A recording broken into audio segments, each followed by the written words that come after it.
ශ්‍රී ලංකාවේ සිනමා ඉතිහාසය ගැන 1970 දශකයේ දක්වාම වීඩියෝ කිහිපයක් The Storyteller YouTube නාලිකාවේ පළ කරලා තියෙනවා. අද සූදානම් වෙන්නේ 1980 දශකයේ සිනමාව පිළිබඳව කතා කරන්නයි. වීඩියෝව අවසාන වන තෙක්ම රැඳී ඉන්න කියලා ඉල්ලන ගමන් මගේ YouTube channel එකත් subscribe කරන්න කියලා ආදරයෙන් ඉල්ලනවා. 1980 දශකයේ සිනමා කර්මාන්තයේද කලාවද දැඩි අර්බුදකාරී තත්ත්වයකට ඇද දැම්මා. මේ අවධියේදී චිත්‍රපට සංස්ථාව සුදුසු තෝරා ගැනීමකින් තොරව චිත්‍රපට නිෂ්පාදනයට ණය පහසුකම් ලබා දීමත් සමග නිපදවන චිත්‍රපට අධික වීමෙන් චිත්‍රපට පෝලිම් නිර්මාණය වුණා. මේ හේතුවෙන් බොහෝ සිනමා නිර්මාණකරුවන් කලකිරීමකට පත් වී සිනමාවෙන් දුරස් වූ අතර සිනමාවේ රැඳී සිටි සිනමාකරුවන්ට දිගින් දිගටම පාඩු ලැබීමටද සිදු වුණා. ඒ වගේම 1977 විවෘත ආර්ථික ප්‍රතිපත්ති ඍජුවම සිනමාවට බලපෑම් ඇති කළා. විවෘත ආර්ථිකය සමග රැකියා අවස්ථා සුලභ වීම වගේම මැද පෙරදිග රැකියා අවස්ථා විවෘත වීම නිසා ජනතාවගේ ආදායම් තත්ත්වයන් වර්ධනය වුණා. ඒ වගේම මැද පෙරදිග රැකියාවලින් මුදල් උපයා පැමිණි පිරිස් රැගෙන කැසට් වීඩියෝ යන්ත්‍ර සිනමාවට බලපෑමක් වුණා.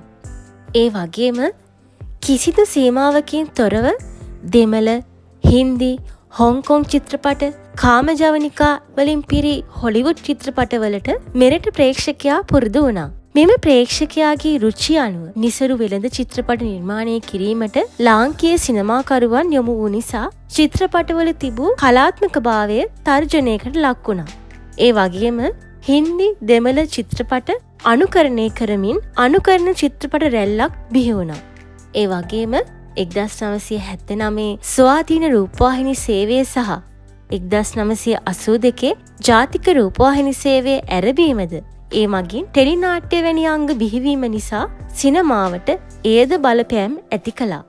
1980 දශකයේ සිනමාවට එල්ලූ තවත් තර්ජනයක් වන්නේ 1983 ජාතිවාදී අරගලය නිසා මෙරට සිනමාශාලා විශාල ප්‍රමාණයක් විනාශ වීමයි.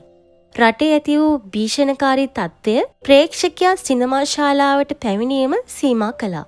නමුත් මේ අවධියේදී සිනමාව සම්පූර්ණයෙන්ම අඩාල වීමට ඉඩ නොදී සිනමාව රැකගත් සිනමාකරුවන් නව නිර්මාණ බිහි කිරීමද දැක ගන්න පුළුවන්. උදාහරණ ලෙස 1980 දී ගාමිණී ෆොන්සේකා මහතා නිර්මාණය කළ උතුමාණෙනි චිත්‍රපටය තුළින් පිටරටින් ආනයනය කරනු ලැබූ නීති පද්ධතිය හා මෙරට ගැමි සංස්කෘතිය අතර ගැටීම තේමා කරගෙන නිර්මාණය කර තිබෙනවා.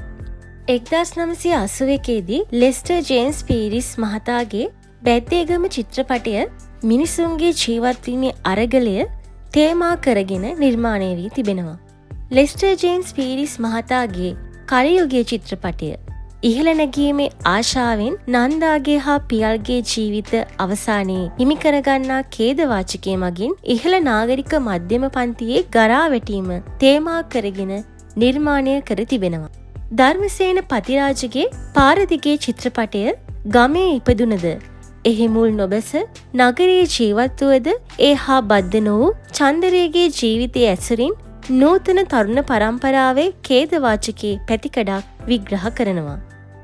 ධර්මසේන පතිරාජගේ සොල්දාදු උන්නැහැ චිත්‍රපටය තුළින් නිදහස් දිනට පෙරදින හා පසුදින සිදුවන සිදුවීම් කිහිපයක් ඇසුරින් ජනතාවට උරුම වී ඇති සැබෑ ස්ථානය විමසනවා. බලය හිමිවන්නේ ආයුධ හිමි ජාතියට බව එමගින් ප්‍රකාශ කරනවා.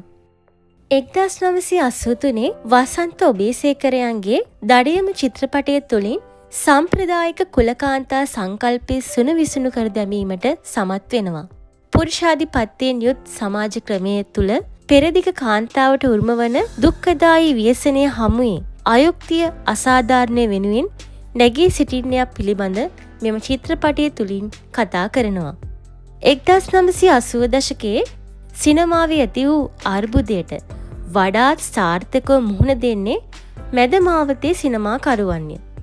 මැදමාවතේ සිනමාකරුවෙකු වන එච්.ටී. ප්‍රේමරත්න නිර්මාණය කළ පරිත්‍යාගය, දෙවෙනි ගමන, ආදර හසුන, මංගල තෑග්ග වැනි චිත්‍රපට වාණිජමය වශයෙන් සාර්ථකත්වයට පත්වෙනවා. 80 දශකයේ සිංහල සිනමාව ජාත්‍යන්තර ඇගයීම් වලටද ලක්වන අයුරු දැක ගන්නට තිබෙනවා. අනෝජා වීරසිංහ මහත්මිය 1987 දී නවදිල්ලි ජාත්‍යන්තර සිනමා උළෙලේදී මල්දෙනියේ සිමියොන් චිත්‍රපටය වෙනුවෙන් හොඳම නිළියට හිමි රජත මයුර සම්මානය දිනාගත් අතර මේ ශ්‍රී ලංකා නිළියක ලැබූ ප්‍රථම ප්‍රධාන ජාත්‍යන්තර ජයග්‍රහණය වනවා. ඒ වගේම ලෙස්ටර් ජේම්ස් පීරිස් මහතාගේ යුගාන්තීය චිත්‍රපටය මොස්කව් ජාත්‍යන්තර සිනමා උළෙලට ඉදිරිපත් වීමද වැදගත් තැනක් ගන්නවා. අද මම අරන් ආවේ 1980 දශකයේ ශ්‍රී ලාංකීය සිනමාව ගැනයි. මගේ ඊළඟ වීඩියෝ එකකින් 1990 දශකයේ සිනමාව ගැන රැගෙන එන්න තමයි මගේ බලාපොරොත්තුව. අද මේ තොරතුරු වලින් ඔයාලගේ දැනුමට යමක් එකතු වුණා නම් මේ වීඩියෝ එක ලයික් කරලා ෂෙයා කරන්නත් අමතක කරන්න එපා. මේ වගේ අලුත් තොරතුරු දැනගන්න අවශ්‍ය නම් මගේ YouTube channel එකත් මතක ඇතිව subscribe කරලා තියාගන්න.